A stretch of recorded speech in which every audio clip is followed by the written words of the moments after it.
G'day guys, what's cracking? It's Ralph Mayhew here, and today we're talking about Z8 rumours. Yes, Nikon Z8, Z8, Nikon Z8.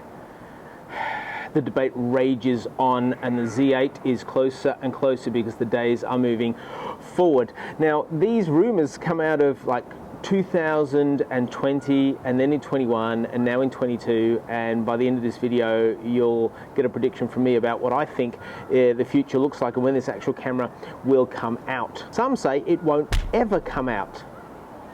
It's ridiculous. Do you want me to tell you why it's ridiculous? Because they've got a Z5 and a Z6 and a Z7 and a Z and a Z9. Of course the Z8 is coming out. Of course it is. Nikon's issue is they're still trying to ship all the Z9s. So in Australia right now, you can pick up a Z9 for $6,000 US, but it's not available. In America, you can pick up a Z9 for $5,500, but it's not yet available. Like, they've shipped some and then they haven't got any more. The problem is coming out of China because of the challenges of COVID with China and the shipping and so forth. But I spoke to a friend of mine who's in China, and she says you can actually pick one up there, but for the grand cost of $6,800. So you have to pay more for them to ship it less further. So when I informed her that, she wasn't stoked at all. So why on earth would Nikon create a Z8, or at least release a Z8, when their flagship, the camera that has enabled them to take a massive leap forward, hasn't been able to be shipped and made available to all the people who are keen to get their hands on it? I think they're going to ride this wave out, use the extra time to create and research and make a better version of the Z8, which we'll talk about in just a minute, so that when Z9, like the hype of it wears off, and when those who will want to get it have got it, they'll bring in the Z8 and it'll just blow away the competition. Now, it's been widely speculated that will they actually go to a Z7 III as opposed to a Z8. And they may go to a Z7 III, but it won't be in place of a Z8. And I think the reasons are twofold. One, it's the sensor, and two, it's the processor. Now, we'll talk about the sensor in just a little minute, but the processor, or as you might say in the United States, the processor, is the X-Speed 7. So in all the other Z cameras, it's the X-Speed 6, but the extra processing power that you get in the Z9 of the X-Speed 7 means it can autofocus so much better, and it can handle the demands that you put on the camera so much faster, right? So it's not just about your sensor and how good your sensor is, it's about the processor. They're not going to put a brand new processor in an older model camera, because people that have bought into Z7s, they'll be raging. Like, it's not fair. It doesn't make sense. Why would you update all the tech in a Z7 III? Like, make it a bit better, but don't give it the brand new tech. Put that in the Z8. That makes far more sense. So let's talk about the sensor. Nikon have bought from Sony the back illuminated Sony Exmor R sensor. That is the sensor that the Sony A7 IV uses. It's a 61 megapixel sensor, and that camera, the Sony camera, is a dream in terms of incredible quality, resolution, and high megapixelage. The challenge, of course, is that creates massive file sizes. Like, if you're a 24 megapixel shooter and you upgrade to a 45 in the Z9, or you got to 61 in the potential Z8, the challenge of that is the files are massive. So you have a big day shooting and you've got to buy a new computer. So they're working on a compression RAW codec that enables the high quality images, but to be stored with less space. That will be a very helpful win if you can do that, Nikon. We will appreciate that. And then if you can roll it out across all of your platforms, oh, that would be just delightful. I'm not sure if you can, or if the codec's married to the actual camera tech in that camera. If you can share any light on that, you might want to comment down below. So the new Sony sensor gives you 61 megapixels, and the question is that required? Is it needed? They're in prototype stage at the moment, between 45 megapixels, the rumors say, and 61 megapixels. What would you prefer, 45 or 61? When I first started, I'm like, oh, more the better. Come on, bring it on. But as you get through, you're like, that's a lot of really big files, and it depends what sort of photography you're taking. So I would appreciate large megapixelage when I'm doing a landscape shoot, or perhaps when I'm doing wildlife, absolutely, or sports, those kind of things where you want to zoom in, you want to punch in on some of the more of the detail. But if I'm a if I'm a wedding photographer or a portrait, family portraits or maternity or any of those people stuff, or even corporate or product photography, I don't think I'd need a 61 megapixel. It would actually be more of a hindrance than a help. But what do you think? And while you're commenting down below, subscribe. Go on, just give it a subscribe. You want to hang out with me more? I want to hang out with you more. Just give us a subscribe and hit the like button. I'd really appreciate that. Let's push on. Let's talk about the upgraded processor. So they put the X-Speed 7 in the Nikon Z9, and Nikon have said that they are now going to use the updated processor X-Speed 7 that works really well, that enables better low light functionality, and most importantly, incredible autofocus and auto tracking, because the Z7, 6, 5, etc. has just really struggled in the auto-focusing department. That is why, now I'm going to hang on to that little bit of info just for a few minutes, but the X-Speed 7, they've said we're going to put this in all our new cameras that we develop and that we make. I'm not sure if that includes the APS-C range that they will have coming out and complementing their range, but definitely in the full frame cameras. So you've got going to get a better processor in the Z8. To cope with that, you need a bigger body to create better heat dissipation so that it doesn't cook the camera or overheat and shut it down. And so the body of the Z8 is rumored to be bigger, so bigger in the hands than the Z6 or Z7 or so forth. Not as big, it won't have the vertical grip of the Z9, but it'll be a bigger body. And I don't mind a bigger body. Do you prefer a bigger body? What do you reckon? Comments? Bigger body, yay or nay?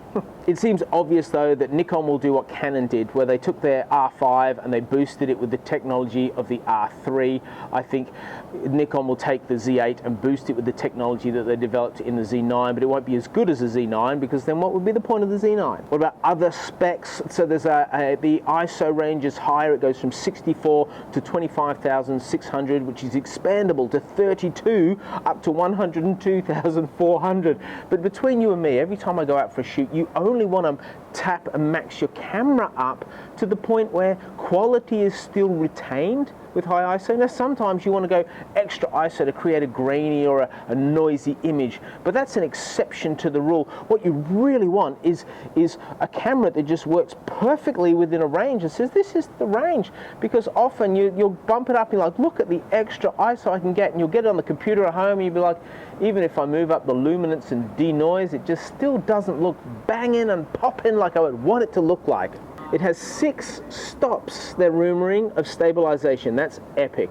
So if you're thinking, what does that mean? Basically, you might use your shutter speed. If it's on too slow a shutter speed, you're shaking, right? So think about, you could move that up 6 stops and it gets stable, right? Well, the camera does it all for you, leaving you to stay at the lower shutter speed. So it's amazing for handheld and also, of course, for video. In terms of video, that sort of sensor with that sort of processor could easily achieve 8K. I think they might limit it down to 6K, and it might be oversampled, so that would be really helpful. And I think they'll go to 120 frames a second in, say, 12-bit RAW. That would be my hunch with the video. They have some potential that they can move into if they're using that sort of sensor and that sort of processor. But again, why take away from the Z9 if you need the extra bump of, say, an 8K at 120 frames and a sizzling 14-bit RAW? Yeah, you go the Z9.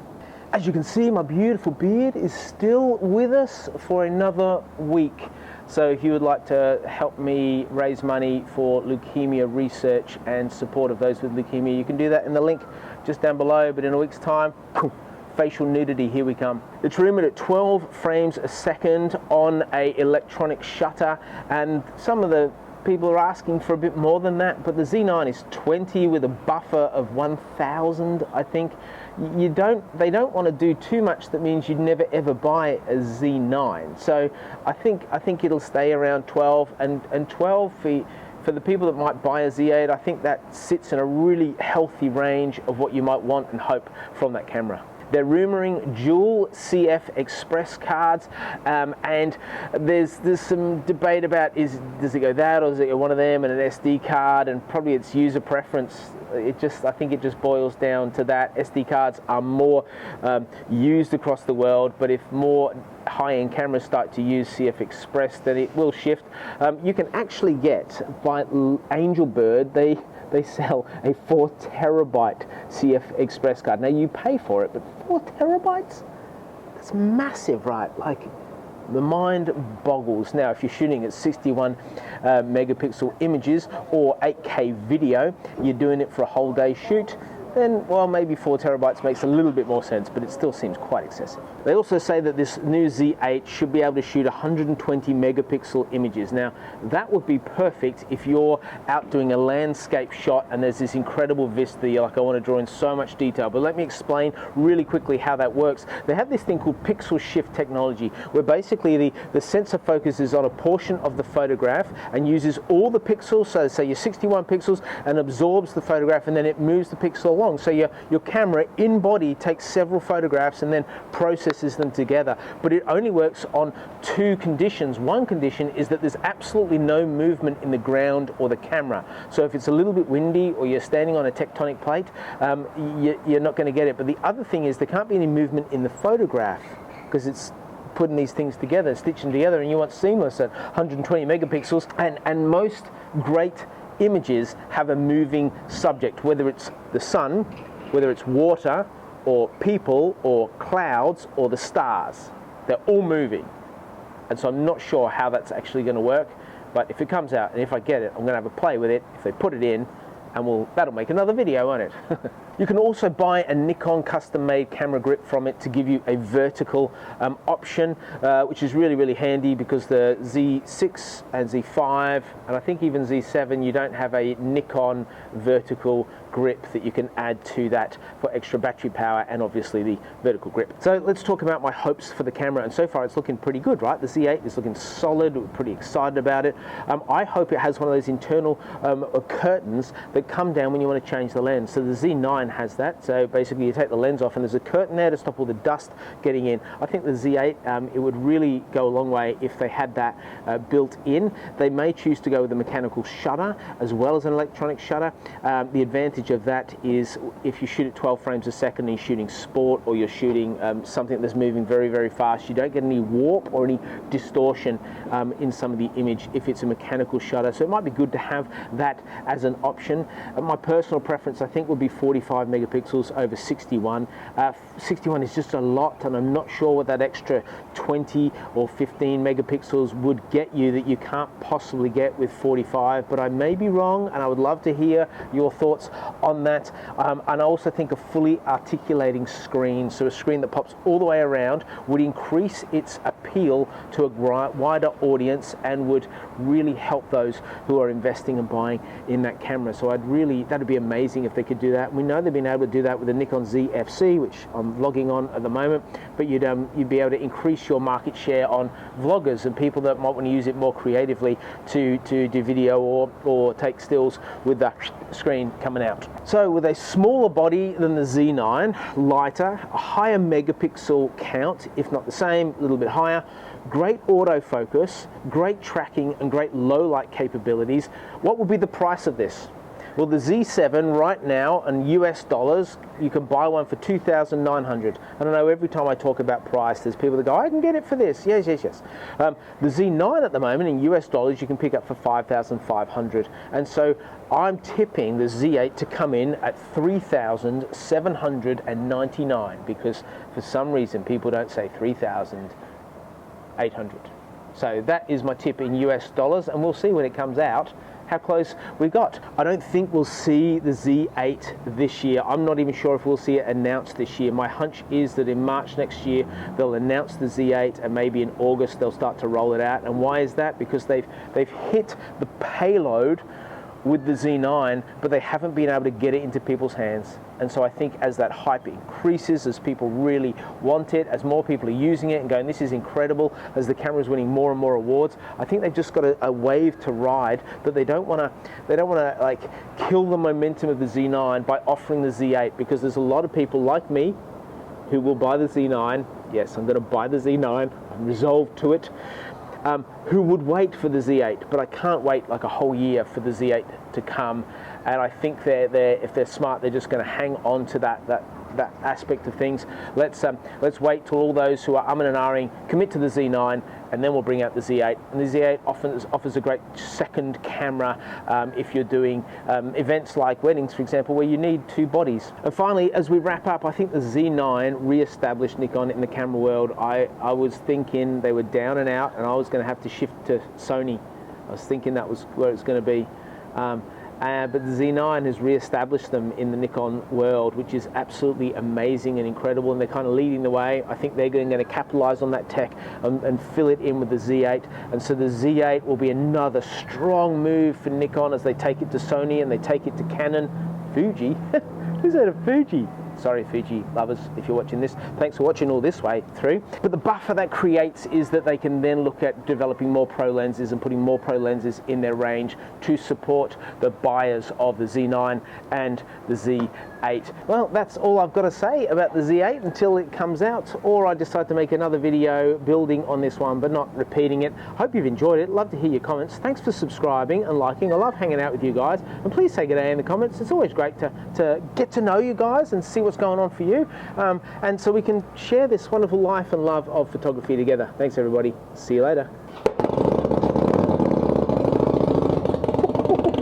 Holy dooly, that is just ferocious. This year there is such an it's a bit strange, wasn't it? Some people just walking straight past me. Lost my train of thought. I thought I'd talk to you about it. Just give us a subscribe, just